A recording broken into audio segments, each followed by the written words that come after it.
Hello and welcome to You with Jesus.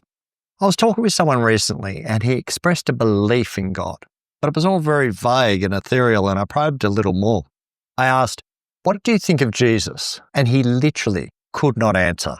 It was just a garbled sentence of ums and ahs. Your belief in Jesus matters. C.S. Lewis said something along the lines of, Jesus' claims about himself are either true, or he was deliberately lying and leading people astray, or he was a bit gone in the head. One thing he can't be is a great moral teacher or a great human being. That option is not open to us. And Jesus asked this question to his disciples, who do people say I am? So I want to look at that in this episode, but I also want to look at where Jesus asked this question, because the context in this particular case is of great importance. Let's look at it. When Jesus came to the region of Caesarea Philippi, he asked his disciples, who do people say the Son of Man is? They replied, some say John the Baptist, others say Elijah, and still others Jeremiah or one of the prophets. But what about you, he asked. Who do you say I am? Simon Peter answered, you are the Messiah, the Son of the living God. Jesus replied, blessed are you, Simon, son of Jonah, for this was not revealed to you by flesh and blood, but by my Father in heaven. And I tell you that you are Peter, and on this rock I will build my church, and the gates of Hades will not overcome it. I will give you the keys of the kingdom of heaven. Whatever you bind on earth will be bound in heaven, and whatever you loose on earth will be loosed in heaven. Then he ordered his disciples not to tell anyone that he was the Messiah. The first thing I want to note is that Peter's bold affirmation here came after a long association with Jesus. It's hard to know the timeline exactly, but it's 1 or 2 years after he met Jesus that this declaration comes out of his mouth. Up until this time, he had been with Jesus regularly, like most days. He had heard wonderful teaching from Jesus. He had seen incredible healings and miracles performed. He had even had a go at walking on water. Amazing stuff. Perhaps like many others, he regarded Jesus as a great prophet. In all this, Peter was on a journey. He was a disciple in the strictest sense of the word, in that he was a learner, a pupil, a follower. I keep coming back to this because we often use the word disciple or follower to mean someone who is fully committed, but it doesn't mean that at all. I was at an Alpha group last night. The Alpha course is, I would say, the most significant pathway to faith in the Western world in terms of a specific course or strategy over the last, say, 40 years. 28 million people have done the Alpha course, and 82% of non-Christians who have done the Alpha course now consider themselves followers of Jesus. That's many, many more than those who came to faith at all the Billy Graham crusades combined. So the Alpha course is massive in its impact. But one thing I believe it does really well is because of the way it's set up, it affirms this idea that following Jesus is a process, and all are at different stages on that journey, and that's okay. And in the Alpha group I went to last night, that was again made very clear to me as I listened to various people's opinions and ideas, but all of them are disciples of Jesus. They are learners. You listening to this are a disciple of Jesus. How do I know that? Because you are here listening to this and you are learning.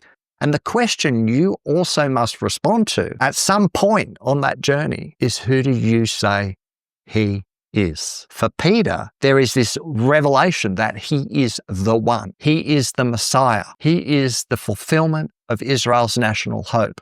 He is the one who was written about in the law and the prophets. He is the one they were told to expect at some point. He is the one who would usher in this new age and eventually turn all things right side up. He is the Messiah. He is the Son of God. As Son, co-equal with God, equal in authority, in power, in status, and as Son, perfect in holiness, perfect humanity. Now, you would think that with such a bold and confident claim that Peter had now fully arrived in his faith, that there would be no turning back from this point. Unfortunately, that's not how it pans out. Peter fumbles and stumbles in his faith all the way until Pentecost, when he's changed from the inside out by the power of the Holy Spirit. Over 2 millennia, the church has debated what is meant by "on this rock I will build my church." Is Jesus referring to Peter, whose name means rock, or is Jesus referring to the central truth of him being Messiah, the Son of the living God? Is that the rock on which the church is built? Well, it could mean either, really. Perhaps it's deliberately ambiguous, maybe a double meaning. Clearly, Peter was to become one of the foundational apostles in the early church. There's no question about that. Does that mean he was the first pope?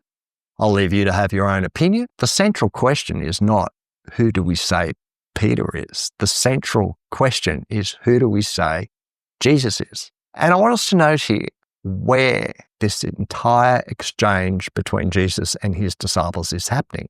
Ancient Caesarea Philippi is located at the foot of Mount Hermon, north of the Golan Heights, in an area now controlled by Israel. It was previously part of Syrian territory and had been for 2,000 years until the Six-Day War in 1967.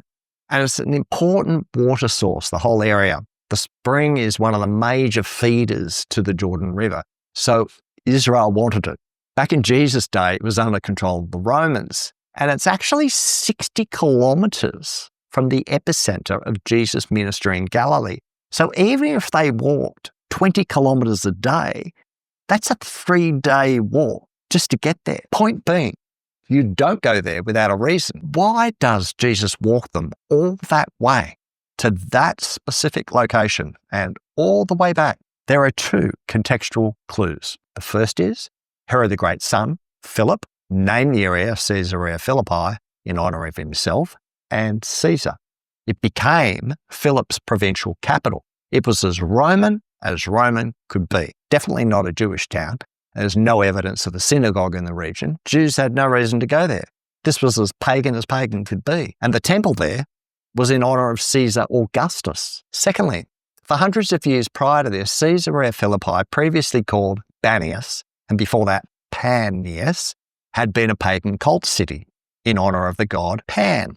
According to the textbooks, Pan was revered by the ancient Greeks as the god of isolated rural areas, music, goat herds, hunting, herding, of sexual and spiritual possession, and of victory in battle. He's a bit of an all-rounder, it would seem. Worshipping Pan ticked quite a few boxes, really. So you have 2 things going on. People coming to Caesarea Philippi to honour Caesar. The people, especially in these regional provinces, regarded Caesar as a godlike figure, and Caesar Augustus was happy to have that idea promoted, although he didn't directly claim it. Titles given to him included, guess what?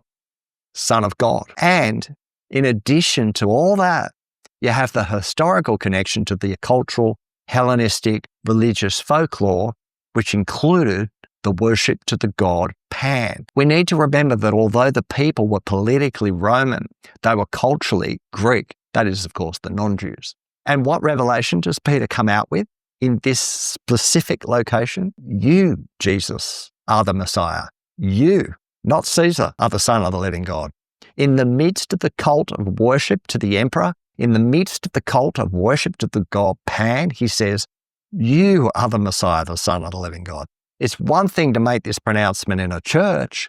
It's quite another thing to go to pagan HQ and declare it there. And this once again reinforces the practice of Jesus to take his disciples beyond the 4 walls of the synagogue, on pilgrimage, out in nature, to beautiful springs, or on the tops of mountains, in the context of a spiritual retreat, and allow them to experience foundational revelations about himself. Think about that for a minute. Jesus is in a place of nature worship, and it truly is beautiful there, and makes it all about worship of the Creator, not the creation. In the next chapter, which we are told transpires 6 days after this event, we read that Jesus is up on a high mountain being transfigured.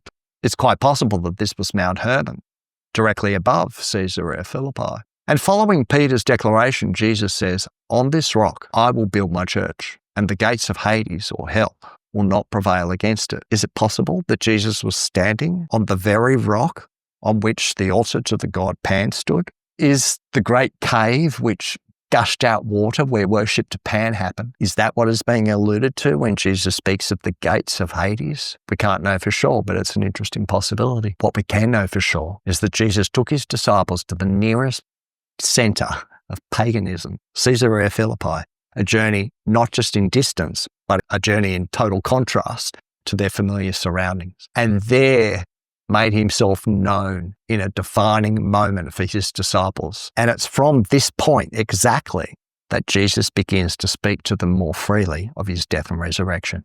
Something had now shifted in their understanding, and they were ready for the next part of the journey, a journey that you and I are also on. I'm excited. See you in the next episode.